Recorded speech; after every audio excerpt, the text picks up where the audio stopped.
What's up, everybody? Welcome back to the Geeks and Company. My name is JS, and today we're going to talk about a brand new Star Wars series that's coming out shortly called, well, as you can see right here, Andor. That's right, Andor, the series focusing on the character of Cassian Andor from, well, the movie Rogue One. So as you could probably assume, considering that, spoiler alert, Cassian Andor dies at the end of Rogue One, this is, in fact, a prequel to the prequel.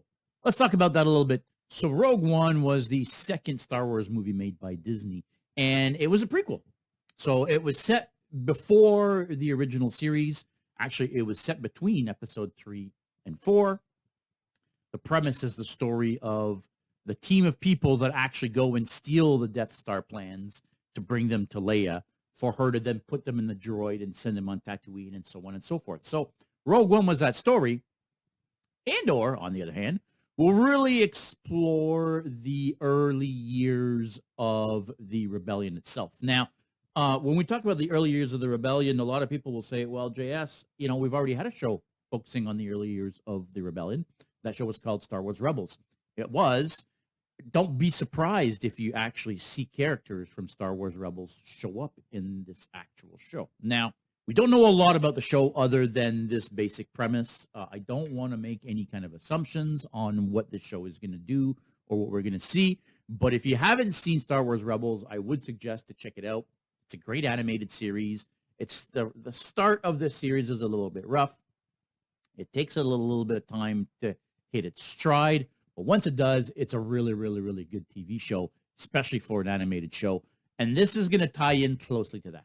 Don't be surprised, like I said, if you see characters from the Rebels start showing up on the show. I don't think you're going to miss out if you haven't watched Rebels. I think that even if you haven't seen Rebels and you're watching Rogue One, they're going to reintroduce these characters to you. They're going to make sure you know what's going on. So you're not necessarily just going to be lost if you haven't seen Rebels. I would still suggest to definitely watch it. It's going to give you a lot of background on what is going on in this time period in the Star Wars world. Now, the one thing we do know, and especially by this new trailer that came out at D23 last week, is that the show is going to focus heavily on Stellan Skarsgård. Now, Stellan Skarsgård is a very accomplished actor. Most Americans will probably know him more for his roles in the MCU, in the Thor movies and in the original Avengers movie. Stellan Skarsgård also happens to be the father of a number of accomplished actors. His sons have played in Vikings. One of his sons was Pennywise in It. I mean, listen, his sons are also very, very accomplished. This is a family of actors. This guy is amazing in everything he gets into. I tend to like him more as a bad guy than as a good guy. So I don't know how this is going to play out. I don't know yet if he's actually going to be a good guy or is he going to be one of those good guys turned bad guys. It's going to be interesting to see what kind of development happens for him. But I will say this. My favorite thing about this show coming is the return of Alan Tudyk as K2SO.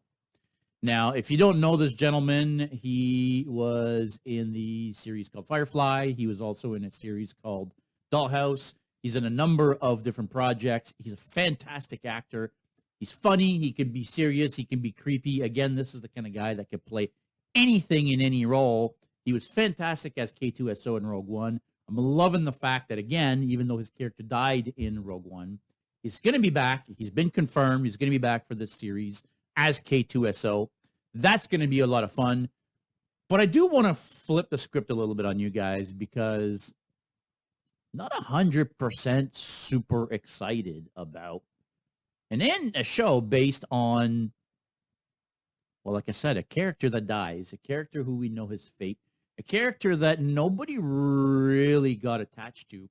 Let's be honest, as much as I liked the movie Rogue One, I feel like you never really got a chance to get attached to any of these characters before they just kill them off, and then that's it. So now that you're basing a story around this character, I don't know. I think it'll be interesting to see the early years of the rebellion, the development and how these things happened and so on and so forth. I feel like using this character is just, it's sort of a MacGuffin to tell us the story of how the rebellion got started using a character that we already know. I don't actually know that he's going to be the main driving force in the story. I think we're going to be seeing the story through his eyes. So he's going to be more of the Bucky, I think, of the show rather than the Captain America of the show. If that makes any sense to you guys. He's going to be more of the Robin than the Batman. I think that's what we're going to be seeing here. I could be completely out to lunch. And let's be honest, this could turn out to be the best Star Wars show we've ever had. Rogue One is by far my favorite Star Wars movie from the new era of Star Wars movies. From the Disney era of Star Wars movie, Rogue One was by far the best. Again, my opinion, the best of the new Star Wars movies. So who knows? It'll be interesting what happens. It'll be interesting to see what they do with a bunch of new characters, again, in an old setting, because, again, they're going back to the past, not the distant past, right? We're going back to between episode 3 and 4. We're staying within the timeline of the Skywalker saga, which a lot of people have been saying we want to get away from. We need to go either many, many years into the future or many, many years into the past. Give us some old Republic stuff. Give us some new stuff. Like we want new stories that are not based around the Skywalker characters. So this is not that show, because this show is right smack bang right in the middle of the Skywalker saga yet again. But it's still going to explore a time period that we do, in fact, know little about. Like I said, we did have a TV series based in that time period, or an animated series based in that time period. But even then, it was a very compartmentalized TV show in the sense that we followed the adventures of this small crew on their ship. So we only got to see what was happening through their lens, through their eyes. Anything else that was happening around them, anything else that was developing, the real birth of the Federation, not of the Federation, what am I saying? The real birth of the rebellion, we never really saw. This is going to give us a chance to see that. Now, we're going to see more familiar faces. Like I said earlier, you're probably going to see characters from Rebels. Are we going to see perhaps Obi-Wan? Maybe. Obi-Wan is kind of also set in this time period, or at least the show Obi-Wan Kenobi is set within roughly the same time period. So who knows where they're going to go with this show? I think the concept is interesting. Personally, I think that building a show around a character that not many people seem to really care all that much about might be a mistake. But I don't want to talk too fast until I see the show. I am, however, interested in finding out what you guys think. Are you excited about Andor? Is this a show that, you've been waiting for? Is this what you want to see out of Star Wars? Or like so many other people, do you want to see something completely out of the Skywalker saga? Make sure you comment below. Let me know what you think. I think that's going to be it for today. I don't want to draw this out because, again, I don't know where this show is going or what's going to happen. But, hey, in the meantime, make sure you stay geeky, everybody. We'll see you next time.